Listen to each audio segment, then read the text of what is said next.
Hi friends, welcome back to our channel Shanti cooking blogs. Friends, మరొక short వీడియోతో అయితే మీ ముందుకు వచ్చేసాను. తాటి ముంజలండి ఈ సమ్మర్లో బాగా దొరుకుతాయి. మాకైతే తాటి ముంజలు అంటే చాలా చాలా ఇష్టం. చిన్నప్పుడైతే మా ఊర్లో తాటి చెట్లు ఉన్నాయి.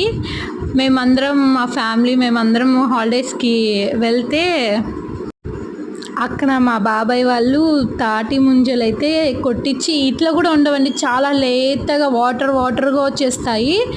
అవి చాలా బాగుంటాయి. అట్లే చెట్టు మీద నుంచే కట్ చేసి ఇస్తూ ఉన్నారు. ఇప్పుడైతే బయట కొనుక్కుంటున్నామండి. ఎందుకంటే ఇప్పుడు అట్లా చెట్లు ఎక్కే వాళ్ళు అయితే చాలా తక్కువగా ఉన్నారు. అప్పుడు మా బాబాయ్ వాళ్ళు ఎక్కుతూ ఉన్నారు. మీకు కూడా తాటి ముంజలతో ఏమైనా స్వీట్ మెమరీ ఉంటే నాతో అయితే షేర్ చేసుకోండి. అలాగే మీ ఏరియాస్లో ఉన్నాయా లేదనేది నాకు కామెంట్ చేయండి. లైక్